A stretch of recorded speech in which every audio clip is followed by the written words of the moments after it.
Nobody got phished, no exchange was hacked, no seed phrase was photographed or stolen or found in the top of a drawer, and the money left anyway. This was people doing self-custody in what they thought was the proper way on a hardware wallet. On a device a lot of people chose specifically because it actually had the strongest security reputation on the market. There's no hype here, no speculation. We're dressing this as facts and as an emergency. Today I'm going to explain exactly what happened, who is affected, and what you need to do about it if you own one of these devices. As of today, the 3rd of August, roughly 1,367 Bitcoin has been drained out of more than 4,500 addresses. At current prices, that's around 88.6 million US dollars. And that's not just one wallet, that's 4,585 addresses across 3 separate waves of attacks. And the first wave alone emptied more than 1,000 of them in just 41 minutes. And it's still ongoing. And I'll be straight with you about the parts that are still not settled yet, because there are some things in question. And this is the first of 3 episodes. What happened here is not really a story about one company. It's a story about how Bitcoin self-custody actually works underneath. And almost nobody who owns a hardware wallet has ever been shown that before. So the next 2 episodes after this are going to go more into the details. Episode 2 is full technical foundations, how a Bitcoin private key is actually created, how your seed phrase is even generated, and what it actually is, what's entropy, and what is the single most important number in your setup. We'll look at the difference between the address types that you are holding right now. We're going to get all into the details and the infrastructure behind Bitcoin in episode 2. In episode 3, it's a bit more of a conversation where I'm going to bring people in who disagree with each other about what is right and what is wrong. Is cold storage the best way now? Is a need for some sort of institutional custody the better way forward? Should you be using open source hardware? Should you be using closed source hardware? All of these questions are going to be answered in episode 3, and I'll show you what I'm personally doing. We'll even look at multi-sig options, which is probably the highest level of security in my opinion at the moment. I know before we get into it all that everything that I'm talking about is accurate of the 3rd of August. The story is still developing, the numbers may change, and this is not advice. This is simply an announcement and further education to make sure you are informed as best as possible. All right, so on Thursday, the 30th of July, Coinkite published a security advisory. Coinkite are a Canadian company. They make the Coldcard, which is a Bitcoin-only hardware wallet with a serious reputation among people who take self-custody to the most serious level. Not a beginner device, the one you would graduate to. The advisory was about the MK3 model, and it said that the seed phrases generated on that device were not as random as they were supposed to be. Then, within hours, they published a second post, much more technical and much worse, because it widened the problem to include the newer devices as well. If you have only read the first advisory, you only have a part of the picture. I'll come back to that in just a moment. So what actually went wrong? Well, here's what a hardware wallet is supposed to do when you set it up properly. Inside the device is a chip with a circuit whose only job is to produce genuinely unpredictable numbers. It does that by measuring physical noise, the tiny random electrical fluctuations happening inside the silicon itself. Real randomness harvested out of physics rather than calculated by a program. The proper word for that unpredictability is called entropy. And I want to clear something here because people are getting this backwards. Entropy is not a separate thing from your seed phrase. Entropy is your seed phrase. The device grabs a big random number. We call it 128 bits. It's a huge number. And it then uses that number to turn it into a 12-word phrase. Now, if you're doing a 24-word phrase, then it's grabbing a 256-bit number. And that number is the entropy. Then what it does is it looks that number up against a list of 2,048 words, and it writes it out as words. Because a 78-digit number is impossible for a human to copy down accurately, and 12 words is a lot easier for a human to write down. Now, your 12 or 24 words that you're left with represent the exact same as that number that is generated. And then everything after that is just math. Those words get run through a fixed calculation to produce your master private key, and your master private key produces every Bitcoin address that you will ever own on that wallet or device. Same words, same key, same address, addresses every single time any wallet on earth does this. Which means the entire security of your Bitcoin comes down to that one moment. How predictable was the number the device grabbed right from the very start? Because nothing downstream can add randomness that was not there to begin with. And here is what the Coldcard actually did at that moment incorrectly. It did not use the physics chip. It got its number from a piece of software instead, from an algorithm. And the reason is genuinely small. When software gets built, it's assembled out of many separate pieces of code. Coldcard's firmware needed a function to fetch a random number, and two completely different pieces of code both offered a function with the same name. Coinkite's own version, which reads the physical chip, and a version from outside a library, which is just an algorithm running on a processor. From the outside, they were indistinguishable. Same name, same inputs, same kind of answer. So when the software was assembled, the wrong one got wired in and nothing complained or questioned it. There was a safety check built specifically to catch something like this. It was meant to stop the build with an error message. That check asked the wrong question. It asked whether a certain setting even existed, when it needed to ask whether the setting was switched on or not. Coinkite should have set it to 0, meaning off, but 0 still counts as existing, so the error never fired and the build went through. That is it. That is the whole failure. A check that asked, is there, instead of, is it on? Now, I've just given you the very simple version of Entropy, and it's enough to follow the story. But how much entropy your wallet actually has is the single most important number in your entire Bitcoin setup. And most people who own a hardware wallet have never even heard of the word. Now, there is a lot more to it. Where entropy actually comes from, how the word list actually works, why rolling a dice changes everything, and how you can tell whether your own setup is strong enough. That in itself is going to be a full episode, and it's exactly what I'm going to cover in episode 2 of this series. So make sure you subscribe to the channel, have the bell notification on so you don't miss that one. In this episode, I want to focus on the Coinkite story. Honestly, if you hold Bitcoin and you're thinking about self-custody, or you already have self-custody, then you genuinely need to understand everything that I cover in this 3-part series. So please make sure you subscribe, put the bell notification on, and leave any comments that you have in the comment section of this video. All right, this is the part that people are getting wrong, so listen carefully. The MK3 is the worst affected device out of the Coldcards, and there's no fix for that device. That device reached its final firmware version 5.03, and it's not getting another one. If your seed was generated on MK3, you need to move your funds off it immediately.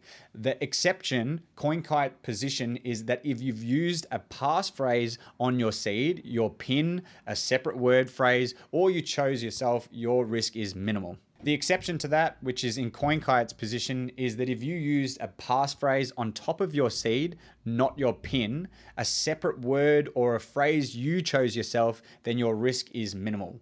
Go and read their advisory yourself on that point. Do not take my word for it. Now, on that point, go and read their advisory yourself. If you are affected at all, if you're an MK3 user or any Coinkite product user, please go to their website and go through all of their material. Now, the MK4, the Q, and the MK5 are also affected, and this is the correction that I mentioned before. The first advisory said that they weren't. That was superseded the same day by Coinkite's own technical posts. Those devices landed in a much better position because from the MK4 onwards, Coinkite mixed in randomness from 2 additional chips, as in their words, a backup to backup. Those 2 extra sources are the reason those owners are being asked to migrate rather than being drained before they even had a chance. If you own one, update the firmware, then generate a completely new seed. And I need to be very clear here about this because I've seen people get it backwards. Updating your firmware does not fix a seed that's already been generated. The update stops the bug from happening again. It can't ungenerate a key that was already made. You have to create a new seed and move your coins to it. Tap Signer, OpenDime, and SAC cards are not affected. Different products, different code base. And if you're generated your seed by rolling dice on a Coldcard, then you are very likely fine. Coinkite's updated guidance is that at least 50 private random rice dolls added enough entropy of your own to protect the seed from specific flaw. But read that carefully. If you use fewer than 50, or you can't remember how many you used, or you relied on the device's own generator alongside that, then Coinkite say you should assume your seed is affected.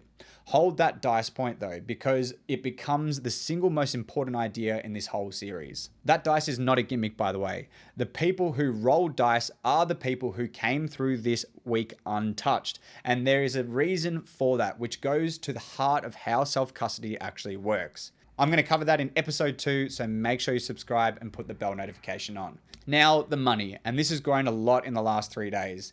Galaxy Research has mapped 3 waves. The first one just took over 1,000 Bitcoin from nearly 1,200 addresses in 41 minutes. 2 more followed. The running total as of yesterday is 1,367 Bitcoin from 4,500 addresses, around 88.6 million US dollars. Galaxy say the activity is still ongoing, and they have reported roughly 600 suspected attackers controlled addresses to federal investigators and compliance firms. Galaxy have tied this directly to the Coldcard firmware flaw, so has Block's engineering team. This is not a coincidence theory anymore, and I want to be clear about that, because when I first started looking into this on Friday, the link was still a little bit speculative, whereas now it's solid. But there are 2 things the researchers themselves are careful about, and I'm going to be careful about them too. Now, something else that I want to raise is the detail in Coinkite's own explanation that I can't stop thinking about. They say they assume whoever found this used AI to review their publicly available firmware, and they also say that a few weeks earlier, they had run one of their best AI models available over their own code as a security review. It found nothing serious though. So source code that has been public for years, reviewed by the community, reviewed by the vendor, reviewed by AI at the vendor's own instruction. And it took an outside team with better tooling to find something that had been sitting there since 2021. That is where we are in 2026. And I think it's a bigger story than the bug. So later on, I'm going to be reporting on AI and how this is going to affect security in the ongoing future. Now, let's get to what you should do if you were affected. Short and practical. Work out which device you actually have. It is written on the box and it's shown on the device settings, so you're not second guessing. Go and read Coinkite's advisory yourself, both posts, not just the first one, and the link in the description will have them summarized there. Assume your seed is affected unless you can clearly rule it out. Ruling it out means you use strong BIP39 passphrase, or you generated the seed with at least 50 of your own dice rolls. If you're not certain which of those applies to you, you're in an affected group. Get your coins off that seed. Now, where should you go? That is really up to you. The instinct is to buy a new hardware wallet today and move everything across to it this afternoon. And I wouldn't rush to go and do that. And here is my honest opinion why. More Bitcoin gets lost in panicked migrations than it gets stolen in events that actually cause the panic. Someone who has just had a fright setting up an unfamiliar device at 11 o'clock at night, not testing the backup, writing the words down, there's bound to be something that goes wrong. That is far more likely story than a second exploit. I've watched people do it before, it's heartbreaking and it's completely avoidable. So here's what I would do, and I want to be clear, this is just my opinion, not personal advice, because I do not know your situation. You have 3 reasonable options, and the right one really depends on you. Option 1, if you already own another hardware wallet from a different manufacturer, one that you've had for a while and you know how to use, then you could move the funds over to there. Not a new device you bought and panic and you're trying to figure it all out at once. Now, option 2, if you don't have that hardware wallet available, I would honestly recommend looking into a custody provider. There's plenty of them out there. In Australia and Imperial Wealth and our clients, we tend to use Stormrake. If you want to go and use Stormrake, I have been in touch with Bisha, one of the directors there, and they are offering 30 days of free custody to help people out in this situation. Now, that's not a plug, that's just genuinely who I would be using if I was affected by this situation, but go and do your own research and just do what makes you feel comfortable. Above anything, do not rush. Take a deep breath, assess the situation. Probably sooner rather than later, move it, I would say, to a custody solution. If you're not comfortable with the hardware side of things, just don't rush into anything, and definitely don't be giving seed phrases out to people, or taking any bait or scam or phishing. Now, the third option, you could, in the meantime, use more of like a software wallet. If you don't have the hardware and you don't trust other third parties, I know our clients have used things like Exodus before. That might be something you want to look into. I don't want to be seen as making recommendations right now. You really need to do your own research and be comfortable with the decision that you make. But those are kind of the three options available. Either move to a hardware wallet that you already have, use a custody provider, or at probably the lower one, you could use a software wallet. Now, overall, I really hope anyone watching this hasn't been affected, but let this be a kind of warning signal to really up our knowledge and understand Bitcoin infrastructure, understand Entropy, understand seed phrases. And as I say, in my next episode, I'm going to be going into the deep dive on all of that. If you have started engaging in self-custody, or you're thinking about it, you definitely are going to want to watch that video so that you don't fall into any issues like what happened with the Coinkard from Coinkite clients. That's everything for this episode. Please stay safe out there. Don't panic. Take a deep breath. If you have the option to move off onto another hardware wallet, you can do that. Just do it in the right manner and in a good mindset after having a deep breath. If you need a custody provider, as I say, our clients are using Stormrake, who potentially may have been affected, or who are not trusting self-custody for the moment. And finally, you could look at a software option if that's something that is comfortable for you. In the next episode, as I say, we'll go deep into more of the technicals, so make sure you subscribe, hit the bell notification, and I will see you in the next one.